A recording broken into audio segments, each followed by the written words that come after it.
हिजो अबेरसम्म खुला आकाश मुनि आमा र म बात मार्यौ। हिजो अबेरसम्म खुला आकाश मुनि आमा र म बात मार्यौ। मैले पोखेँ कौतूहलता आमा केही दिन भयो किन तिम्रो आकाशमा घाम उदाएन। मैले पोखेँ कौतूहलता आमा केही दिन भयो किन तिम्रो आकाशमा घाम उदाएन। कता विलीन भए ती नक्षत्रका ताराहरू। आमा मौन थिइन् तर मैले फेरि सोधेँ आमा मेरा दाजुहरू नुन पानी खोज्न परदेशिएका हुन्। तर मैले फेरि सोधेँ आमा मेरा दाजुहरू नुन पानी खोज्न परदेशिएका हुन् के तिनीहरू पानी भेट्याउने छन् मरुभूमिमा। उत्तर पाउने आशामा पर्खिरहेँ। आमाका गलाहरू अवरुद्ध जस्तै थिए। मेरो आवाज अनायास फेरि फुत्त बाहिर निस्कियो। आमा दाजुहरूले उता मकै कोदो खाएका होइनन् त्यस्तो अन्न खान पाएका थिए अरे जुन हाम्रो खेतबारीमा उब्जिएकै छैन। त्यसैले बाकसभित्र सुत्ने अवसर पाएर नेपाल फर्के। कि बाकसभित्र गर्मी भएन तिनीहरूलाई आमा। के बाकसभित्र गर्मी भएन तिनीहरूलाई आमा। आमाको नैनबाट झर्यो अविरल आँसु। रुनु न हाँस्नु केही गर्न नसके झैँ अत्तालिएर घाँटी चिरिँदै आवाज निस्कियो तिम्रा दाजुहरू फर्केका होइनन्। शरीरहरू त मुडो जस्तै प्राणविहीन थिए। बाकसभित्र तडपिरहेका छन् अरे अझै आत्माहरू त उतै उतै। म स्तब्ध भएँ सायद उनको उत्तर बुझिन। म स्तब्ध भएँ सायद उनको उत्तर बुझिन तर आवाज बुझ्न सक्छु। विवस्था पीडा छटपटी अनि सहनशीलता यी सबै उनको आवाजमा पर्याय हुन्। फेरि आमाका ती निर्दोष नयनहरू निहाले अनि मनन गरेँ आमालाई मेरो खाँचो छ। मैले आजै सङ्कल्प गरेँ कसम आमा म परदेश जाने छैन। रातो बाकसमा भरिएर ताप्न नमिल्ने आगो र राख्न नमिल्ने सन्दुक बनेर फर्कन म परदेश जाने छैन। फर्कन म परदेश जाने छैन। नमस्कार अनि हार्दिक हार्दिक स्वागत छ नेपाली भाषा साहित्य र स्रष्टाप्रति समर्पित कार्यक्रम साहित्यिक अनुष्ठानमा एक साताको लामो बसाइसँगै प्रविष्ट भइसकेको छु। प्रविधिका आत्मीय दिनेशसँगै म दयाराम।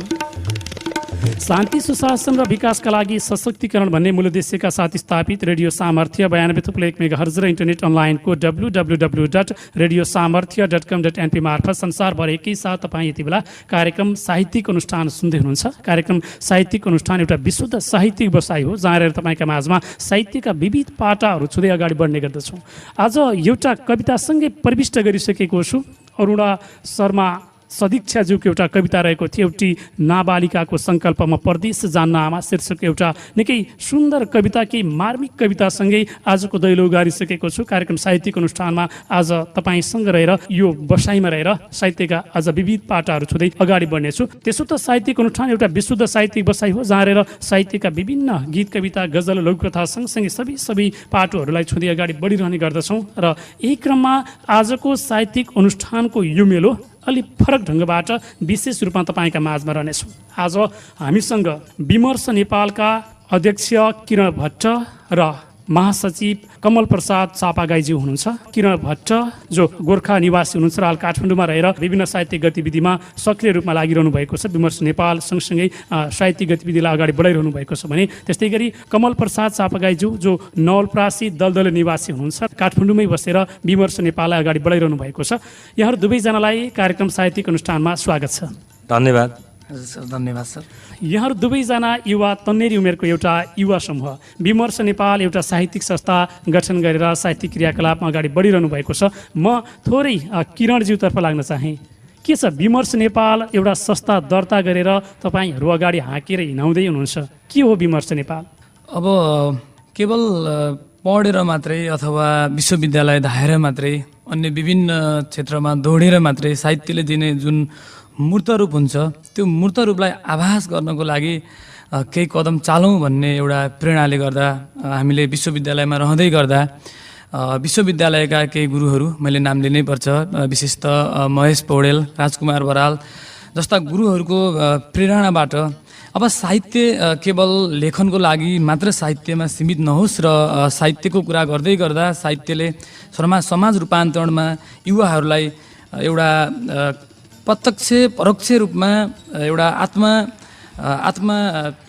निर्भर गराउन सक्ने एउटा सामाजिक उत्तरदायित्व वहन गर्न सक्ने विभिन्न पाटाहरू समाजका बहुआयामिक पाटाहरूलाई संलग्नता गराउँदै अघि बढ्नुपर्छ भन्ने उद्देश्यका साथ र केवल जस्तै म विश्वविद्यालयमा रहेर अङ्ग्रेजी पढ्दै गर्दा ममा लगायत मेरो टिममा के को भाव उत्पन्न भयो भने केवल अङ्ग्रेजी अथवा नेपाली साहित्य पढ्ने मान्छे मात्रै साहित्यकार बन्न सक्छ भन्ने कुरा पनि होइन। विभिन्न विधामा रहेर काम गर्ने मान्छेहरू पनि यसमा आउन सक्छन् र साहित्य चाहिँ प्रत्यक्ष रूपमा समाज रूपान्तरणकै लागि हो र परिवर्तनशील विश्व सन्दर्भ अनुसार चल्न सक्ने क्षमता साहित्यले वहन गर्नुपर्छ भन्ने उद्देश्यका साथ विमर्श नेपालको अवधारणा हामीले लिएर आएका हौँ र 1 वर्षको अन्तराल हामीले पुरा गरिसकेका छौँ। पक्कै पनि यहाँले भन्नुभयो युवाहरूलाई र अझ साहित्यलाई अलिकति ऊर्जाशील हिसाबबाट अगाडि बढाइरहनको लागि यो विमर्श नेपाल आएको हो भन्नुभएको छ। म थोरै कमलजीतर्फ लाग्न चाहेँ, के छ युवाहरूको अबको योगदान कसरी हेर्नुभएको छ? विमर्श नेपालसँग जोडिएर आइरहँदा युवा जमातहरूलाई साहित्यमा र साहित्यलाई अझ ऊर्जाशील बनाउनको लागि कस्तो भूमिका यहाँले देख्नुहुन्छ? प्रश्नको लागि धन्यवाद। वास्तवमा विमर्श नेपालको अघि किरणजीले भनिसक्नु भएको छ, यो संस्थाको स्थापनाका कालमै हामीले हाम्रा गुरुहरूलाई सल्लाहकार राखेर उहाँहरूको सल्लाह अनुसार नै यो संस्था स्थापना गरिएको हो। एक र यसमा जस्तो युवा र साहित्यको विषयलाई कुरा गरिरहँदाखेरि चाहिँ जसरी साहित्य लेखनमा मात्रै सीमित नभएर साहित्यले केही म्यासेज दिएको हुन्छ, त्यो साहित्य लेखनमा केही म्यासेज हुन्छ, त्यो म्यासेजलाई अनुसरण गर्दै समाज रूपान्तरणको लागि अगाडि बढ्ने जस्तो कसरी हुनसक्छ भन्ने कुराहरूमा, जस्तो योभन्दा अगाडि हामी विभिन्न कालखण्डका आन्दोलनलाई हेऱ्यौँ भने पनि साहित्यले कहीँ न कहीँ कुनै न कुनै विषयवस्तुलाई उठान गरिरहेको हुन्छ।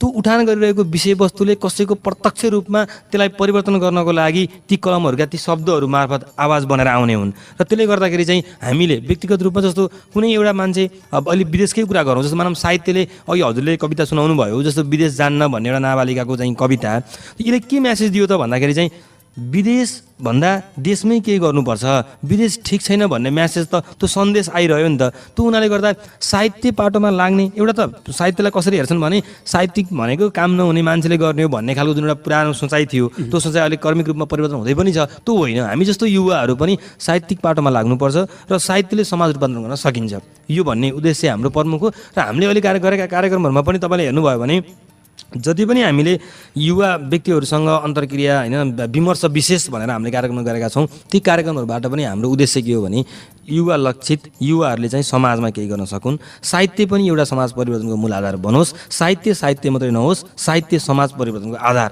नै हाम्रो प्रमुख उद्देश्य हो। जस्तै यहाँले भन्नुभयो एउटा निकै महत्त्वपूर्ण कुरा, साहित्यले समाज परिवर्तनको लागि एउटा अहम भूमिका र सन्देश प्रवाह गरिरहेको हुन्छ। हो, एउटा व्यक्तिको जीवन परिवर्तनको लागि हो, समाज र राष्ट्र परिवर्तनको लागि एउटा संवाहकको रूपमा साहित्यलाई पनि मान्ने गरिन्छ। हिजोको समय के थियो र त्यो समयबाट परिवर्तन भएर यहाँसम्म आइपुर्याउनको लागि साहित्यले यति धेरै योगदान गरिरहँदा पनि एउटा नमिठो पक्ष पनि सँगै उठिरहेको हुन्छ।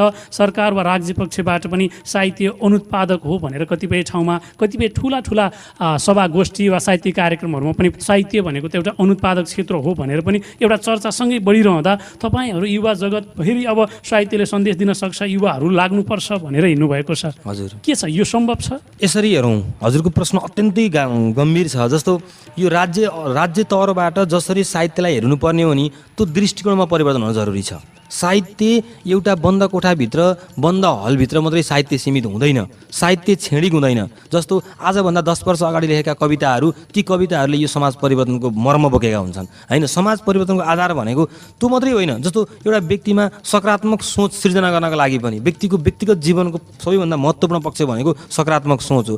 त्यो सकारात्मक सोच निर्माण गर्नको लागि पनि साहित्यको अहम भूमिका हुन्छ। तसर्थ अहिले हामीले भन्यौँ हामी देशैभरि हामी बिस्तारै यो क्रममा छौँ। हामीले एक अर्को जिल्ला गर्दै हामी जिल्ला भ्रमण पनि गयौँ, हाम्रा साथीहरू 15वटा जिल्ला भ्रमण गर्नुभयो।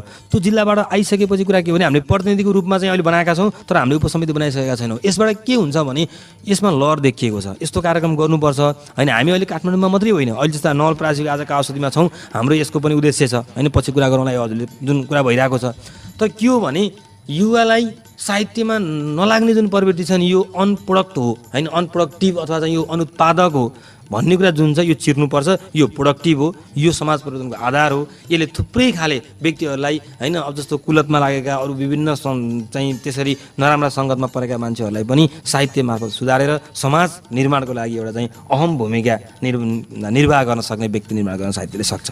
हुन्छ, म किरणजीतर्फ आउन चाहेँ। एउटा सोच परिवर्तन गरेर युवाहरू विभिन्न कुलतहरूमा पनि फँसिरहेका छन्, त्यो अवस्थाबाट साहित्यको माध्यमबाट पनि सन्देश प्रवाह गर्दै युवाहरूलाई चाहिँ त्यहाँबाट परिवर्तन गरेर सिधै जुन बाटोबाट हिँडिरहेका छन् उनीहरूलाई फर्काएर पुनः एकदम सरल बाटोमा लानका लागि निकै ठुलो सोच लिएर अगाडि बढ्नु भएको छ। यो सोच चाहिँ यहाँलाई कसरी आयो?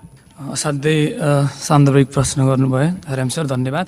अब यो यसो हेरिरहँदा तपाईँको जस्तै वर्तमान समयका युवा पिँढीहरूलाई देख्दा जस्तै मैले यो कुरा भन्ने गर्छु, जस्तै हजुरहरूलाई पनि यो कुराको अनुभूत भएको होला।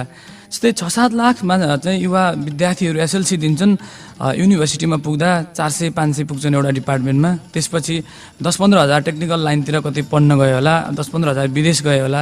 अनि शिक्षामा खोइ त अनि उत्पादनशीलता अनि शिक्षालाई ब्लेम गर्ने जुन पद्धति छ, अनि यसो हेरौँ, ओहो अब यत्रो म्यासेज, यत्रो मास किन यसरी चाहिँ वितरङ्गित भएर एउटा चाहिँ पीडामा एउटा त्यो एउटा मर्माहित भएर देशबाट किन पलायन भइरहेको छ, के हो त, कसरी किन शिक्षाले छुन सकेन त भन्ने कुरा चाहिँ त्यो युवाहरूको मानसपटलमा किन भिजिरहेको छैन त। तर यो कुरालाई चाहिँ बिस्तारै एउटा साहित्य, एउटा कविताको मार्फतबाट, विभिन्न खालको एउटा ट्रेनिङको मार्फतबाट, विभिन्न तालिम प्रशिक्षणहरू मार्फत उहाँहरूलाई यो कुरा उत्पादनशील बनाऊँ, उहाँहरूलाई त्यो कुराको चाहिँ अनुभूत गराउँ, आत्मबोध गराउँ भन्ने उद्देश्यले नै हामीले चाहिँ यो कुराको अवधारणा लिएर आएका हौँ। जस्तै मलाई के लाग्छ भने एउटा प्रधानमन्त्री, एउटा राष्ट्रपति, एउटा नेता भूतपूर्व हुन सक्छ, तर एउटा कवि, एउटा लेखक, एउटा समालोचक कहिल्यै भूतपूर्व हुन सक्दैन। यति ठुलो सम्पत्ति छ यो लेखनमा, यति ठुलो पावर छ, अनि यो पावरलाई त लिउँ, उपयोग गरौँ, त्यसपछि केही सिकाउँ, रूपान्तरण गरौँ। जस्तै अब अहिले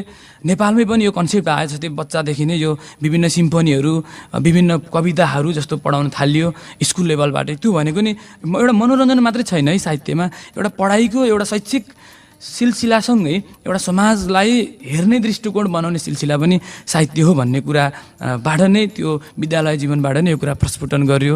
जस्तो पहिला बेलायतमा तपाईँको सुरुवातको समयमा मलाई लाग्छ 18th सेन्चुरीतिर केवल एउटा एलिट क्लासले मात्रै साहित्यलाई उपभोग गर्ने परम्परा थियो। एउटा ड्रामाहरू, एउटा चाहिँ तपाईँको ठुलो नाटक घरमा लाग्दै गर्दा एलिट क्लासले मात्रै उपभोग गर्न सक्थे। तर त्यो बिस्तारै खोतालिँदै आएर अहिले साहित्य यति धेरै छताछुल्ल भएको छ। जब एउटा कविता लेखिन्छ त्यसपछि केवल कविताको लागि मात्रै त्यो कविता भएर बस्नै सक्दैन।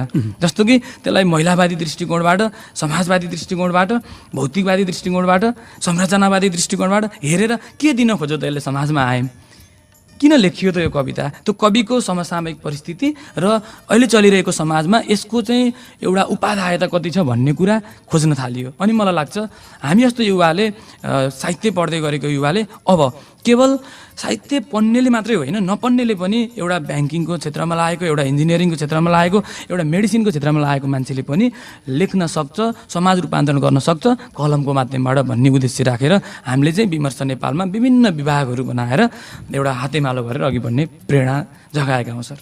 जस्तो यहाँले भन्नुभयो पक्कै पनि विभिन्न क्षेत्रका व्यक्तिहरूलाई समाहित गरेर जोडेर यहाँहरूले हिँडिरहँदा यहाँले विमर्श नेपालसँग यस्ता धेरै व्यक्तित्वहरू जुन अन्य विभिन्न पाटोहरूमा रहेर काम गरिरहने व्यक्तित्वहरूलाई पनि लिएर आउनुभएको छ। के छ उहाँहरूले अब यो विमर्श नेपाल सँगसँगै उहाँको भूमिका यहाँहरूले कसरी देख्नु भएको छ, विमर्श नेपाल सँगसँगै अबको साहित्यिक गतिविधिहरूलाई कसरी परिमार्जित गरेर लाने हो भन्ने सन्दर्भमा के देखेर त्यस्तो व्यक्तिहरूलाई तपाईँहरूले लिएर आउनुभएको छ?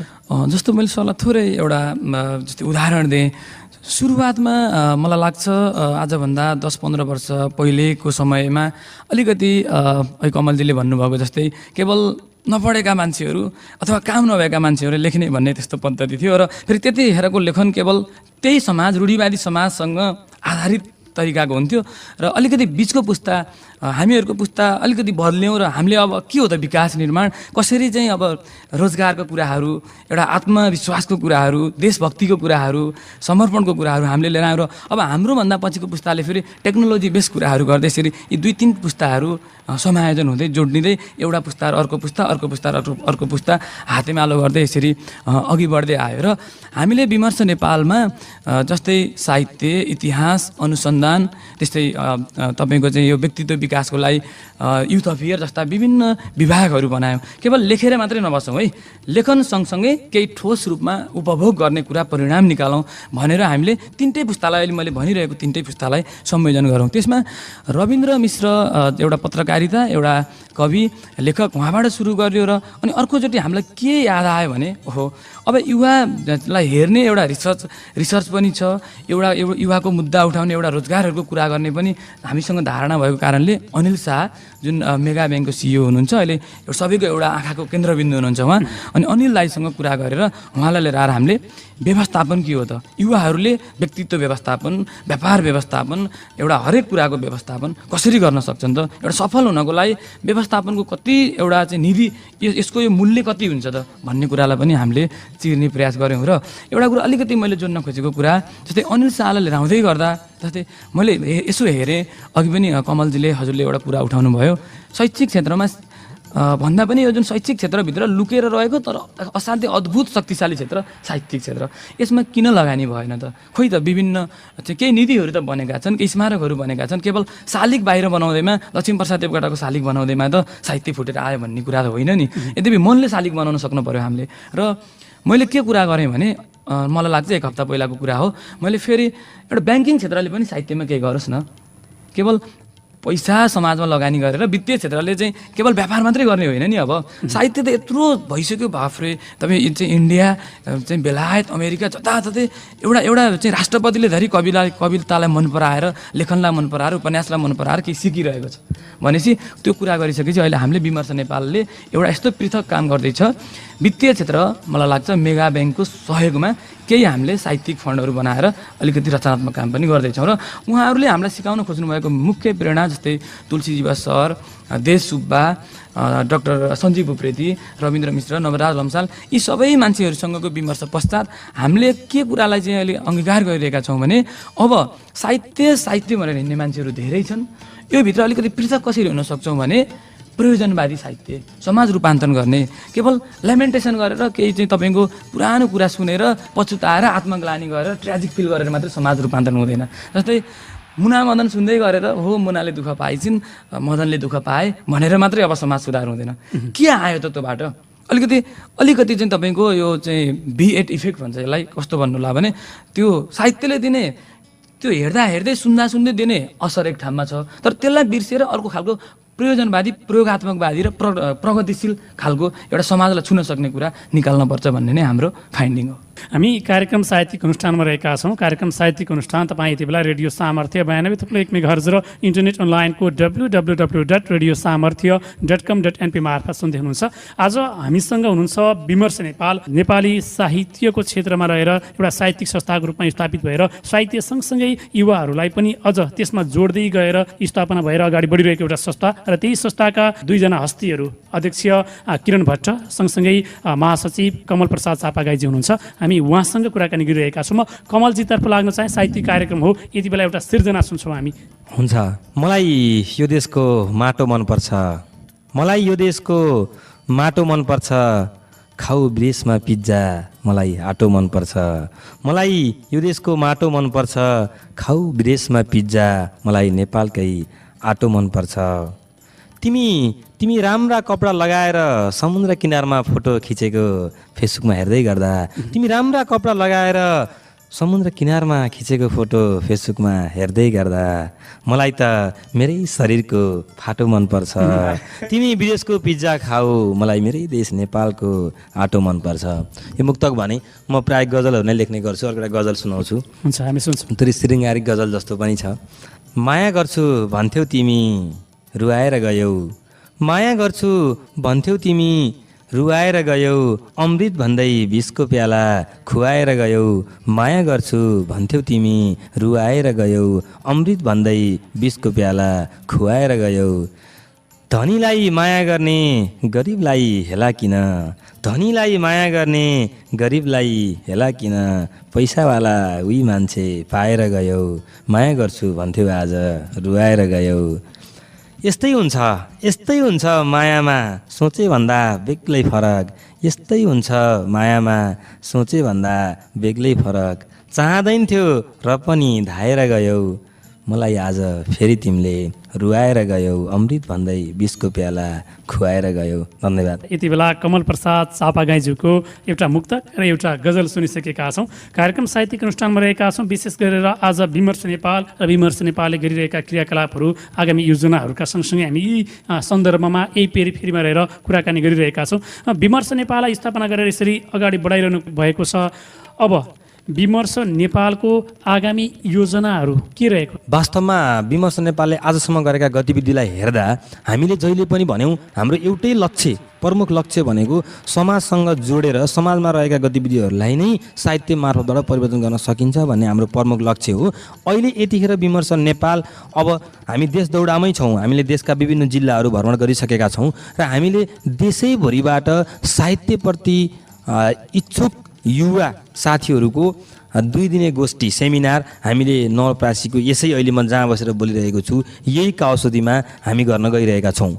सबैभन्दा महत्त्वपूर्ण कुरा के हो भने यो सेमिनार हामीले गर्दै गर्दा देशैभरिबाट अधिकतम मात्रामा यथेष्ट हामीले मेहनत गरेर धेरैभन्दा धेरै युवा साहित्यिक व्यक्ति साथीहरूको जमघट गरेर हामीले 2 दिनको कार्यक्रम यहाँ गर्दैछौँ। र यो सन्देश के हो भने अब विमर्श नेपाल साहित्यिक संस्था हो, यसको प्रमुख उद्देश्य भनेकै साहित्यमा काम गर्ने हो, तर त्यो मात्रै यसको उद्देश्य होइन, प्रमुख हो तर मात्रै होइन। यसका साथसाथैमा हामीले के गर्न खोज्दैछौँ भने साहित्यको मार्फतबाट समाजमा देशैभरिको कति सकिन्छ हामीले अधिकतम मात्रामा प्रतिनिधि साथीहरू उपलब्ध गराएर हामीले कर्मिक रूपमा जिल्ला जिल्लामा कार्यक्रमहरू गर्दै साहित्यबाट अरू विभिन्न कामहरू गर्न सकिन्छ। साहित्य एउटा मनोरञ्जनको मात्रै पाटो होइन, मनोरञ्जन हो तर मात्रै होइन। जसरी यसलाई सङ्कुचित बनाइएको छ, यसको घेरा जुन सङ्कुचित छ यसलाई तोडेर वास्तवमा साहित्यबाट अरू धेरै कुराहरू गर्न सकिँदो रहेछ होइन। यसका समाजका कुरा, व्यक्तिगत विकासका कुरा होइन, इन्डिभिजुअल डेभलपमेन्ट भनेको पनि सोसियल डेभलपमेन्टको एउटा पाटो हो, त्यसलाई चाहिँ गर्न सकिन्छ भन्ने हिसाबमै हामीले राष्ट्रिय स्तरको कार्यक्रम गर्दैछौँ। र विमर्श नेपाल देशैभरि अब देशका विभिन्न अधिकतम जिल्लाहरूमा चाहिँ यो विमर्श नेपाल छ भनेर हामी जस्तो मास्टर डिग्री सकिसकेपछि नि पढाइ सकेर केही मात्रै नगरिकन बस्ने अथवा केही जागिर गरेर त्यहीँभित्र सङ्कुचित हुने भन्दा पनि सामाजिक हुने, सामाजिकीकरण जस्तो सोसियलाइजेसन हुने कुरा चाहिँ यो सोसियल मोबिलाइजको कुराको लागि चाहिँ हामीले नवलपरासीको काउसुदीमा यो असोज महिनामा 2 महिनापछि छ, यसको तयारी स्वरूप पनि हामी अहिले यहाँ छौँ। पक्कै पनि यहाँले एउटा कुरा गर्नुभयो, काउसुदीमै एउटा राष्ट्रिय स्तरबाट एउटा साहित्यिक कार्यक्रम, एउटा सेमिनार गर्ने कुरा गर्नुभयो। यसको बारेमा थप केही भन्न खोज्दै हुनुहुन्छ अध्यक्ष किरण भट्टज्यू? के छ यो कार्यक्रम यहाँ गर्न खोज्नु भएको छ, यसको उद्देश्य के हो र यो कार्यक्रमले विशेष गरेर समेट्ने कुराहरू के हुन्? सर्वप्रथम त हाम्रो महासचिव कमलजीले यो ठाउँमा धेरै समय बिताएर यो ठाउँलाई राम्रो तरिकाले बुझिसक्नु भएको र यहाँ धेरै उहाँको नेटवर्क फैलिएको कारणले हामीलाई अलिकति सहज हुन्छ कि भन्ने हाम्रो त्यो लोभ हो। साथै फेरि यो अलिकति सेन्टर पनि परेको र सबै जिल्लाका मान्छेहरू हाम्रो साहित्यिक अनुरागी मित्रहरूलाई आउनको लागि सजिलो होस् भन्ने अर्को त्यो पनि कुरा यसमा जोडिन्छ। र नवलपरासीमा हामीले कार्यक्रम एउटा यसलाई चाहिँ नेसनल युथ लिटरेरी कन्फरेन्स भनेर यसलाई हामीले भन्दैछौँ, राष्ट्रिय साहित्यिक युवाहरूको यो सम्मेलन हो। यसमा विशेष गरी प्रत्येक जिल्लाबाट प्रतिनिधिमूलक तरिकाले साहित्यमा लागेका अलिकति केही गर्न सक्छु है भन्ने र केवल लेखनका लागि मात्रै नबुझेका साहित्यिक प्रेमी युवाहरू साथीहरूलाई हामी पत्रचार गर्छौँ र त्यसमा उहाँहरूलाई बोलाइसकेपछि हामीले अहिले देशमा राष्ट्रिय रूपमा देखिनुभएका एक खालका अग्रज साहित्यकारहरू, उदाउँदै गर्नुभएका साहित्यकारहरू र हामी जस्तो अलिकति भर्खर सुरुवात गर्दै गरेका साहित्यकारहरू, यी 3 पक्षका व्यक्तित्वहरूबाट ती विभिन्न जिल्लाबाट आउनुभएका हाम्रो साहित्यिक सर्जक मित्रहरूसँग हामीले भलाकुसारी गर्छौँ। जस्तै नवराज लम्साल दाई आउनुहुन्छ, त्यस्तै तुलसी दिवस सर आउनुहुन्छ, विभिन्न अहिले चाहिँ तपाईँको देखिनुभएका साहित्यिक हस्तीहरू आउनुहुन्छ। हाम्रो मुख्य उद्देश्य त्यसमा के हुन्छ भन्नुहोला भने पहिलो दिनको कार्यक्रम त सामान्य विभिन्न रचनाहरू सुनाउने एउटा कन्फरेन्स ओपन सेसनको हुन्छ। यो त्यसमा चाहिँ सबै यो नवलपरासी, चितवन लगायत यी विभिन्न यो आसपासका जिल्लाहरूका साहित्यिक अनुरागी मित्रहरू पनि हामी बोलाउँछौँ। र दोस्रो दिनको प्रोग्राम चाहिँ हामीले अब साहित्य, नेपाली साहित्यको जुन स्ट्रिम छ, जुन यसको प्रवाह छ, त्यो प्रवाह कसरी जाँदैछ त भावी दिनमा। मैले अस्ति पर्सनल्ली पनि 1-2 जना तुलसी सरहरूसँग, सञ्जीव सरहरूसँग, कमलजी व्यस्त हुनुहुन्थ्यो, मैले पर्सनल मिटिङ पनि उहाँहरूसँग गरेँ। जस्तै हाम्रो देशमा तपाईँको कुनै साहित्यिक प्रोग्राम हुँदा कहिलेकाहीँ सबै ठाउँमा भन्दिनँ र सबै ठाउँमा त्यस्तो भएको पनि छैन होला, यद्यपि चाम देख्दिनँ मैले, त्यस्तो धेरै मैले लगाव देख्दिनँ। तर मलाई तुलसी सरले भनेको एउटा कुराको याद आयो, तपाईँको बोस्टनमा एउटा कविता सुन्नको लागि $20 तिरेर इन्ट्री भएर 1 घन्टाको लागि टाइम लिएर आउँछ अरे। जब कविताको उसले त्यसको इथिक्स बुझ्न थाल्छ त्यसपछि ऊ मनज्ञ भएर 2-3 घन्टा बिताउन तयार हुन्छ। त्यस्तो व्यस्त सहरका मान्छेहरू अनि नेपालका मान्छेहरू किन समयलाई एउटा चिन्तनतिर फालिरहेका छैनन् भन्ने कुराको बारेमा अब आगामी साहित्यले कस्तो बाटो लिने त, के छ त यसमा भनेर हामीले कति कुरा त सिक्यौँ तर सिक्न बाँकी धेरै छ र यो बारेमा हामी खोताल्छौँ र त्यो कुरालाई बाहिर लिएर आइसकेपछि विमर्शले मलाई लाग्छ एउटा राष्ट्रिय रूपमा नेतृत्व गर्छ नै साहित्यको क्षेत्रमा। यसको मतलब अवसर दिन्छ।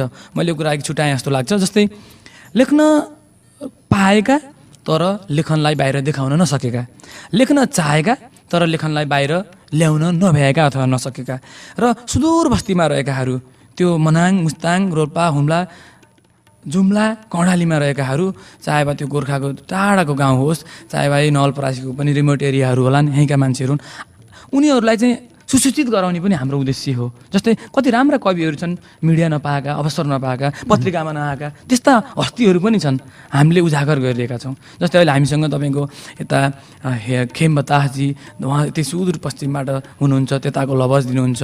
त्यस्तै नवीन प्यासी भर्खरको भाइ हुनुहुन्छ, कस्तो मिठो गाउनुहुन्छ। त्यस्तै नवराज पराजुलीजीहरू अहिले उदाउँदै गरेको कविहरू हुन्छ। हामीले सबैलाई जोडिरहेका छौँ। मलाई लाग्छ विमर्श नेपाल यतिखेर लगभग नपुगेको जिल्ला छैन होला विमर्श नै बनेर, तर अझ पुग्न पर्ने यति कुरा चाहिँ पुगेको छैन। त्यो पुर्याउने हाम्रो अर्को अभियान पनि यहीँबाट हामी कावासतीबाटै सुरु गर्न लागिरहेका छौँ। अब हजुर हुनुहुन्छ दयारामजी, हजुरलाई पाएका छौँ। अब यहाँका साहित्यिक हस्तीहरू हुनुहुन्छ, हामी हातैमालो गऱ्यौँ भने मलाई लाग्छ सफल पनि हुन्छौँ होला। पक्कै पनि विमर्श नेपाल सँगसँगै एउटा निकै ठुलो उद्देश्य लिएर अगाडि बढिरहनु भएको छ। के छ अन्तिम लक्ष्य बिन्दु? हुन त हामी त्यो प्राप्ति गर्नका लागि सधैँ दौडिरहेका हुन्छौँ र पनि विमर्श नेपाल सँगसँगै एउटा युवा जमातहरू, अझ विशेष गरेर युवाहरूलाई जोडेर हिँडिरहँदा तपाईँले देख्नुभएको अन्तिम बिन्दु चाहिँ के हो? एकदम राम्रो क्वेसन उठाउनु भयो। यही क्वेसन अस्ति र दाइले पनि उठाउनु भएको थियो मधुबनमा।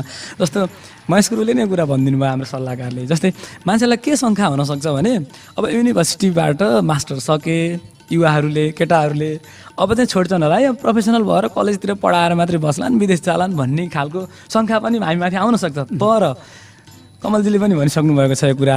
म के कुरा प्रतिबद्धता जनाउँछु भने हामी जहाँ रहे पनि, जस्तो अवस्थामा रहे पनि, जुन हाम्रो यो तिर्खा छ, यो तिर्खा मेटिने छैन। यस्तो तिर्खा हो यो साहित्यिक तिर्खा, जुन तिर्खाको तपाईँको त्यो अन्तिम सन्तुष्टि परिणाम पाउने त आधारै छैन। त्यसको मापन गर्ने केन्द्रबिन्दु नै पाउँदैनौँ हामी। त्यसले गर्दा समाजमा एउटा परिवर्तन, नाम, सम्मान सबैलाई समायोजन गर्ने हतियार नै त साहित्य हो। जस्तै मैले एउटा स्टेटमेन्ट फेरि जोड्न जाएँ पारिजातकै, त्यो तपाईँको बम बारुदभन्दा कलमको विस्फोटन कति पावरफुल हुन्छ। जस्तै झमक कुमारी, आदरणीय दिदी झमक कुमारी घिमिरे हेर्नुहोस् त, अहिले उहाँलाई एउटा उदाहरण दिन म चाहन्छु। जहाँ गयो नि त्यो खुट्टाले लेखेर त्यो त्यस्तो कृपल, त्यस्तो चाहिँ एउटा आफू चाहिँ शारीरिक रूपमा ठगिएको मान्छे, त्यस्तो अवस्थाको मान्छेले अहिले आज चाहिँ नेपाल मात्रै नभइकन विश्वलाई एउटा हेलन केलर जस्तो बनाएर उदाहरण देखाइदिनु भएको छ। कस्ता कृतिहरू छन्, कति जीवनको त्यहाँ चाहिँ कुरा खोतलिएको छ। त्यसले गर्दा के रहन्छ त लेखनमा, के रहन्छ त साहित्यमा, अनि के खोज्नु पर्यो त? यत्रो सम्पत्ति हाम्रो अगाडि हुँदाहुँदै अनि हामी किन पलायन हुनु पर्यो? किन चाहिँ जागिरमुखी, पैसामुखी मात्रै भएर दौडिनु पर्यो त? हामी जस्तो युवाले हो बाँच्नको लागि आउँछ, हाम्रो पनि व्यवहारिक पारिवारिक जीवन होलान्, तर त्यसलाई त बचाउन सकिन्छ नि, एउटा समय छुट्याउने कुरा हो नि। त्यसले गर्दा हाम्रो अन्तिम निष्कर्ष भनेकै युवाहरू हामी फेरि सङ्ख्यामा विश्वास गर्दैनौँ, गुणमा विश्वास गर्छौँ।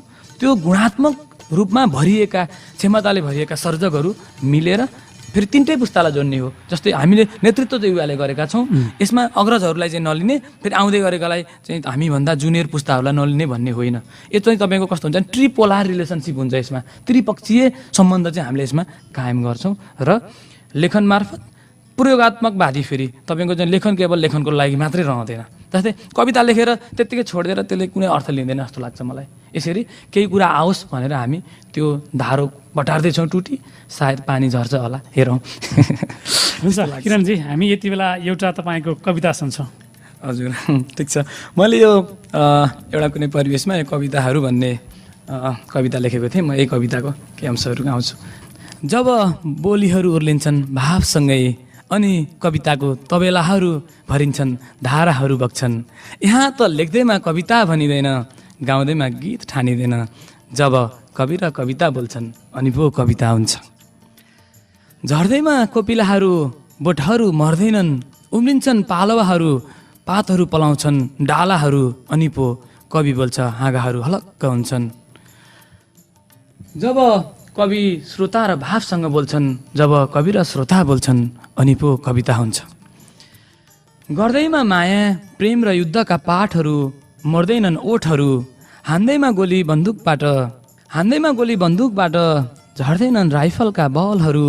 कवि बौलाउँछन् माया र आँसुसँग, प्रेम र मिलनसँग र बिछोडका गीत। अनि कवि प्रेमिका र युद्धआलासँग बोल्छन्। जब कवि र प्रेमिका बोल्छन् अनि पो कविता हुन्छ। देखाउँदैमा राष्ट्रियता र आडम्बर देखिँदैन राष्ट्रभक्ति, देखाउँदैमा राष्ट्रिय झन्डा दूरमा भइँदैन राष्ट्रप्रेमी। कवि बोल्छ राष्ट्र र झन्डासँग, विकास र शान्तिसँग। अनि कवि मायाको अँगालोमा फल्छ विशाल राष्ट्रमा। जब कवि र राष्ट्र कलमसँग बौलाउँछन् अनि पो कविता हुन्छ। कहाँ हुन्छ र देखाउँदैमा धारा प्रवाह अविच्छिन्न यात्रा।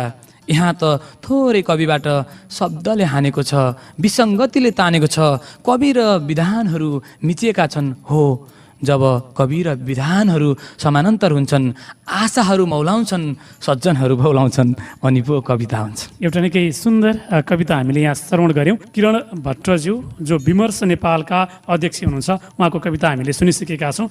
हामी कार्यक्रम साहित्यिक अनुष्ठानमा रहेका छौँ। निकै गहकिलो विषयमा आज हामी तपाईँसँग अन्तर्क्रियामा जुटिरहेका छौँ। विशेष गरेर विमर्श नेपालका अध्यक्ष किरण भट्ट र महासचिव कमल प्रसाद चापागाईज्यू, आज दुईजना तन्नेरी युवाहरूसँगको गफगाफ हामी यहाँ तपाईँका माझमा जोडिरहेका छौँ। हामी कार्यक्रमको लगभग उत्तरार्धको समयमा पनि प्रविष्ट गरिसकेका छौँ।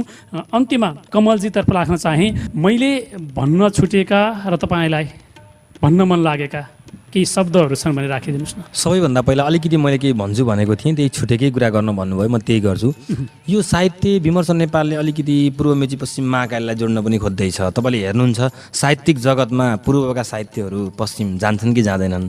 पश्चिममा लेखेका साहित्यहरूले नदी पार गरेर, नारायणी नदी पार गरेर पूर्व जान्छन् कि जाँदैनन्? उत्तरका चाहिँ केही कविता रचनाहरू, साहित्यिक पाटाहरू तराई झर्छन् कि झर्दैनन्? तराईका आँपहरूले हिमालमा ठाउँ पाउँछन् कि पाउँदैनन्? हिमालमा फल्ने ती स्याउहरू तराईमा ठाउँ पाउँछन् कि पाउँदैनन्? सबैभन्दा महत्त्वपूर्ण कुरा के हो भने अघि हामीले समाज रूपान्तरणको कुरा गरिरहेको कुरा यहीँनिर हो कि हामीले पूर्व मेची पश्चिम महाकाली यो सबै नेपालको किनकि हरेक क्षेत्रको आफ्नो कल्चर फरक हुन्छ, डाइभर्सन त छ नि। त्यो सबै कुरा हुनाले त्यस्तो कल्चर हुँदाहुँदै पनि ती सबै कल्चरहरू एकअर्कामा परिचित गर्ने कि नगर्ने? पाल्पाको ढाका झापामा थाहा हुने कि नहुने होइन? तपाईँको इलामको चिया मकनपुरले थाहा पाउने कि नपाउने? भनेपछि यो पूर्व मेची पश्चिम महाकाली तपाईँको चाहिँ महाकालीमा जे कुरा छ, जस्तो साहित्य भनेको संस्कृतिसँगै जोडिएको हुन्छ र संस्कृतिको उजागर गर्ने, समाजमा उजागर गर्ने भनेको साहित्यले हो। त्यसको लागि चाहिँ हामीले सबै ठाउँहरूका नेपालका अधिकांश क्षेत्रहरू जुन जेमा पपुलर छन् ती कुराहरूलाई बाहिर ठाउँमा ल्याउने पनि। र अन्तिममा यो काउसदीमा हुने जुन कार्यक्रम छ विमर्श नेपालको, यसको लागि चाहिँ सबैभन्दा पहिलो कुरा त म के अनुरोध गर्न चाहन्छु भने तपाईँ यहाँ मिडिया हुनुहुन्छ होइन, तपाईँहरूको सहयोग हुन्छ भन्ने म अपेक्षा गर्न चाहन्छु। र यहाँ रहेका काउसदीमा तपाईँ यसको वरिपरिमा रहेका चाहिँ साहित्यिक व्यक्तिहरू पनि हामीलाई सहयोग पक्का पनि मिल्छ। र आज आएर यहाँ बोल्ने अवसर दिनुभयो, यो अवसरको लागि चाहिँ अत्यन्तै धेरै आभार व्यक्त गर्न चाहन्छु। यस्ता हाम्रा हातेमालोहरू हुँदै जाउन् भन्ने मेरो एउटा चाहिँ आफ्नो व्यक्त गर्दै तपाईँप्रति चाहिँ विमर्श नेपाल सम्पूर्ण संस्थागत रूपबाट र मेरो व्यक्तिगत रूपबाट पनि धन्यवाद दिन चाहन्छु। हुन्छ, तपाईँको एउटा गजल अझ सुन्नुपर्छ, हाम्रो श्रोताहरू रमाइलो हुनुहुन्छ तपाईँको सुन्दर गजल सुन्नका लागि। कोही हाँसेरै जीवन बिताउँछन्, कोही आफ्नो दुःखमै रमाउँछन्। हेर्नुहोस्, दुःख सुख भनेको त भोग्ने कुरा हो, दुःख सुख भनेको त भोग्ने कुरा हो। दुःखलाई पनि मिठो भाकामा गीत गाउँछन्। कोही हाँसेरै जीवन बिताउँछन्, कोही आफ्नो दुःख सुखमा रमाउँछन्। एउटा म यो मुक्तक भन्दा पनि एउटा अन्तिममा म एउटा गजल भन्छु। यो अलिकति माया प्रेम सम्बन्धी पहिले लेखेको गजल हो। अलि त्यस्तै छ यो माया प्रेम सम्बन्धी, अलिक यस्ता कुरा पनि आएको रचनामा भन्ने हुन पनि सक्ला। मलाई घात गरेपछि तिमीलाई सन्तोष मिल्छ होला, मलाई घात गरेपछि तिमीलाई सन्तोष मिल्छ होला, अकालमै मरेपछि तिमीलाई सन्तोष मिल्छ होला। सँगै जीवन बिताउने बाचा कसम गरेकै हो, सँगै जीवन बिताउने बाचा कसम गरेकै हो। मैले बसाई सरेपछि तिमीलाई सन्तोष मिल्छ होला, मलाई घात गरेपछि तिमीलाई सन्तोष मिल्छ होला, अकालमै मरेपछि तिमीलाई सन्तोष मिल्छ होला। सँगै सागर तर्ने जीवनको बाचा पनि गरेकै थियौ, एक्लै सागर तरेपछि तिमीलाई सन्तोष मिल्छ होला, अकालमै मरेपछि तिमीलाई सन्तोष मिल्छ होला। मैले बसाई सरेपछि तिमीलाई सन्तोष मिल्छ होला। धन्यवाद। एउटा सुन्दर गजल सुन्यौँ कमल प्रसाद चापागाईज्यूको। हामी कार्यक्रम साहित्यिक अनुष्ठानमा रहेका छौँ, हामी अन्त्यमा रहेका छौँ। यति बेला विमर्श नेपालका अध्यक्ष किरण भट्टज्यूलाई मैले सोध्न छुटेका र यहाँलाई भन्न मन लागेका केही कुराहरू छन् भने राखिदिनुहोस् न। लगभग यसका प्राविधिक कुराहरू त कमलजीले गरिसक्नुभयो। जस्तै नवलपरासीको कार्यक्रमको सन्दर्भमा कुरा गर्दै गर्दा मलाई लाग्छ यो रेडियो सामर्थ्य सुनेर बसिरहनुभएका आदरणीय साहित्यिक मनहरू, उहाँहरूको अनिवार्य उपस्थिति, एउटा भावपूर्ण उपस्थिति हुन्छ भन्ने एउटा अपेक्षा छ हामीमा र यथेष्ट सहयोग पनि हामीले पाउनेछौँ र उहाँहरूसँग साक्षात्कार गर्दै हातेमालो गर्ने अवसर पनि हामीले पाउनेछौँ।